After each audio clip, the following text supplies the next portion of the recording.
Need some coins for that God Squad you've always wanted? Check out rockbottomcoins.com for the cheapest and fastest coins anywhere. Use code ZERK for 15% off your order. And if you guys want to compete in tournaments for cash prizes, make sure to check out tourneycrypt.com. The whole thing wobbin'.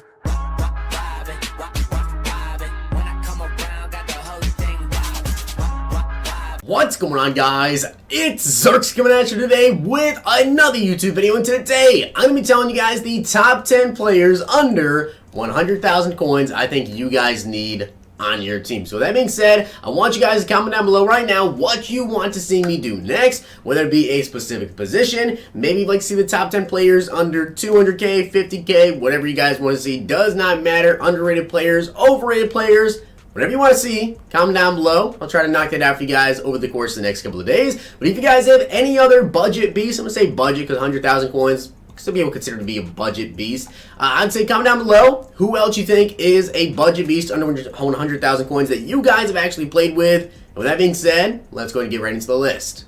Now, I will say this list is going to consist of players very close to 100k and also some that are not even close to 100k. Starting off, though, I'm going to go with Calais Campbell. Now, Calais Campbell is not very much of a pass rusher, I will say that. This is strictly going to be for you people that like to have some block-shedding defensive ends, and I think Calais Campbell really gets it done. He's got 67 speed with 77 acceleration. Not the fastest guy in the world. He's got 86 strength, though, with an 87 tackling. He also has an 89 play rec, 88 block shed, 82 power move, and 83 finesse move. Now, when it comes to block shedding defensive ends and block shedding players in general, under 100,000 coins, you really cannot get much better than Calais Campbell. This card is pretty solid. He's only got a 33 catches, so don't really expect him to intercept any sort of screen passes. When it comes to his hit power, though, he does have a solid hit power of a 78. It's nothing crazy. This card is pretty solid. Pass rushing, he probably won't end up getting to the QB very much, but when it comes to stopping the run, he's going to be all over it.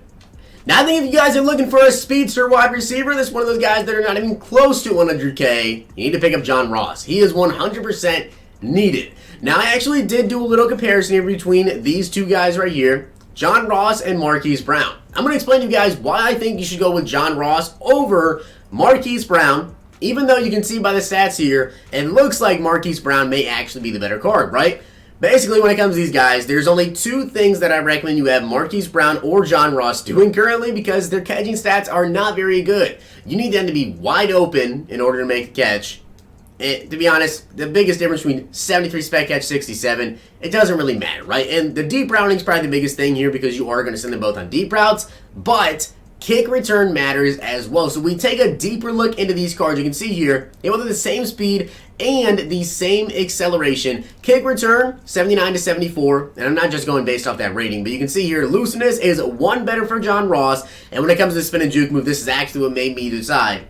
I think John Ross is actually better than Marquise Brown because John Ross does have a juke move of over 80. He's got an 84 juke with a 76 spin. So really, you're sending these guys on deep routes and kick return. And in my opinion, I think the better kick returner because of his juke and spin is going to be John Ross. This is only a 5,000 coin card, and I can tell you guys, he's really, really good.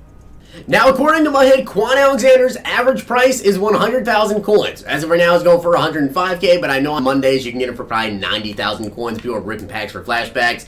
And Quan Alexander, in terms of a middle linebacker, if you don't have Ryan Shazier, if you didn't choose Devin White for your middle linebacker for the gauntlet player, then basically you're stuck with Patrick Willis as a power-up. I believe he's the third fast middle linebacker. I literally have the three fast middle linebackers in the game. Quan Alexander is right behind them, and he's actually very, very good. He's got 84 speed with 87 excel at 6'1". He also has 84 tackling, a 90 player, which is pretty good. I will say his block shed is a little bit more on the lower side, but he does have 87 hit power with a 74 zone coverage. Now, also, Quan Alexander has 81 agility, which is decent. He's got better catching than Patrick Willis at a 63. He also has a jumping of an 83, which is very, very close to Patrick Willis as well. And you can see by the rest of the stats on the card, it's a pretty solid card. Now, it's not the fast middle linebacker in the game, like I said, but besides Devin White and Ryan Shazier, Patrick Willis and Quan Alexander, pretty close cards, and one of the best user middle linebackers in the game is Quan Alexander. Now, in terms of a strict pass rush here, Joey Bosa is actually the best player under 100,000 coins for pass rushing. He has the highest power move or finesse move of any player under 100k. and he's actually going for about 78K. Now, when it comes to Bosa, he's really not going to be good against the run, right? 73 block shed, but he's got a 75 speed, 82 excel, 82 strength, and he has 91 finesse move, which does mean he can get, I believe it's finesse specialist, I want to say, where he has faster finesse moves. So that's really, really good for Joey Bosa. Now let's take a look here. He does have a 40 catching, which again, probably won't be picking up any screen pass. There's some defensive ends who do, like J.J. Watt. They can pick up a screen pass. And a 77 hit power. So really, Bosa, pretty dang close to Reggie White. If you want to take a closer look at the comparison, I mean, speed's only -1. Excel's -2. Strength, tackling, kind of the biggest difference here, as well as the block shed. But his finesse move is the same as powered up Reggie White. That's really good. And obviously, I meant to say his finesse move is the same as Reggie White's power move. You guys see here, Will Harris is another one of these cheaper cards. He's only 10,000 coins, but you guys can see here, if you like to use your free safety, this is the card you need. 87 speed, 88 acceleration at 6'1". This is a great card, honestly. 68 tackling, 73 play rec, 74 pursuit. He's not good at coverage, right? He's only got a 70 zone and a 68 man. That's not good, but again, this is literally a user card. 87 speed, 88 excel with 80 hit power. That's pretty dang good. He also has a 65 catching, and he's got a jumping of an 84, which is actually better than Earl Thomas. He's also 6'1", with a block shed of a 52, which is better than Earl Thomas. So when it comes to stopping the run, hit power, and definitely speed as well as height, he's better than ET, but, I mean, the zone coverage is obviously way better than Earl Thomas. With that being said, though, if you use your free safety, you use your safeties at all, if you actually put a safety in the box, maybe, I know a lot of people tend to do that. I personally do that sometimes. You take your free safety, sub them in, they kind of play like a middle linebacker role. Will Harris is a great user for like 3rd and long. And still one of the best all-around wide receivers in the game for under 100,000 coins is this Alshon Jeffery MUT Superstar. He's got only 82 speed. I know it's pretty bad right now, but he's got 85 jumping with 86 catching traffic and 88 spectacular catch. Not to mention, he also comes with abilities on him. He's got 81 catching, 79 short, 80 medium, 76 deep, but he's got abilities with a double me X factor, which is the best one. Slant specialist and post specialist, that's pretty dang good. Also, Alshon can run block. He's got a 72 strength. He has a 79 acceleration with a run block of a 50. He also has a 75 stiff arm, 74 spin, and a 49 impact block. Definitely a pretty solid card. I know he's a little bit slow at this point in time, but for 40K, you get abilities, and the spec catch and catch and traffic combo is actually one of the best in the game. Now, if you're maybe looking to step it up a little bit, maybe you want to go with Joe Juravicious. I know a lot of people that say Juravicious is the truth. I know a lot of people that actually even have this guy like at their wide receiver 1, wide receiver 2. He's got 84 speed with 86 jumping, 82 catching. He's got 85 catch traffic and 85 spectacular catch. Now, he's not a deep route, right? He's got 76 deep route running, but he's a great jump ball receiver. He's got 86 medium and 84 short route running. Not to mention, though, 72 strength, 84 acceleration, and he's also got a run block of a 52. So he also can run block. He's also got a 73 trucking and a 82 stiff arm with a 53 impact block. Definitely an underrated card in my opinion, 85,000 coins, and for wide receivers under 100K, he's pretty dang good. And in my opinion, still, the best QB under 100K is still Andrew Luck. I know that Patrick Mahomes now is under 100K. I was looking at their stats. Luck beats him in all throwing stats, basically. Except for throw power, I believe, maybe like throw on the run. But the short, medium, and deep are actually all better than Patrick Mahomes' basically card, and he's got better speed. I still love this Andrew Luck card. Obviously, the throw power is not great, but he's got 89 short, 85 medium, 85 deep. It's definitely pretty good. There is, of course, the flashback Kirk Cousins, but in my opinion, I still like Luck over that card. Luck is just he's got a pretty solid speed of 77 where he can take off, pick up first down. He's not going to go crazy like Steve Young, but 89 short, 85 medium, 85 deep. He can basically make most of the throws, plus the right chemistry to get that short above 90, which is really, really nice. And of course, he's got 80 acceleration as well with a 51 carry. You're not going to try and juke or spin someone out with Andrew Luck. Just pick up the first down, slide down. Still a very good card. Now, this one actually might surprise some people to have him on my list, and honestly, it's not a bad investment. The Bills have been playing really good, and Jordan Poyer continues to get upgraded overall as games goes on. He's currently only over 78,000 coins, but Poyer is actually the fastest defensive back in the game currently.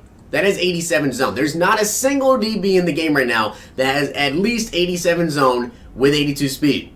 There's not a single one. The only two defensive back, well, I should say this, under 100,000 coins, of course. The only DBs under 100,000 coins that actually even have 87 zone, I believe, to be Jordan Poyer, Richard Sherman, and Earl Thomas. And obviously ET3, I think he has 80 speed, and Sherman has like 78 or 79 speed. Jordan Poyer is actually very, very good for under 100K. He's got 82 speed with 86 acceleration. He also has himself a 72 tackling with 83 play rec, 86 pursuit. Now, he's not good at hitting, right? He's got a 69 hit power, but he's got 87 zone and 80 man coverage. And if you guys hold on to this Poyer card, the more wins they get, the better the card gets right now. And he's still one of the best cards under 100,000 coins, so it's kind of an investment because they're doing pretty good. He's got a 69 catching as well with a 74 jumping and a block shed of 60, which is actually pretty dang good block shed as well for Jordan Poyer. I really like this card in terms of a coverage safety. So if you want to get one and you need a strong safety, Poyer's your guy. Now, although he doesn't come with abilities, I actually think I like Austin Eklund now over much superstar Philip Lindsay. If you guys already know, I raved about Philip Lindsay. I said he was probably the best running back under 100K for a while. You guys see here, though, Austin Eklund is a speedster. He's got 87 speed with 87 acceleration. The biggest difference between him and Philip Lindsay, obviously, is that Lindsay has the abilities, but Eklund has like 4 better acceleration and 1 more speed actually with 87 agility, 79 carrying, 67 catching, 80 elusiveness with a 64 truck and a 79 break tackle. If you want to compare him here to James White, pretty close comparison there to their play styles. I mean, trucking, the break tackle, pretty similar. Carrying does go to James White, but the speed as well does go to Austin Eklund.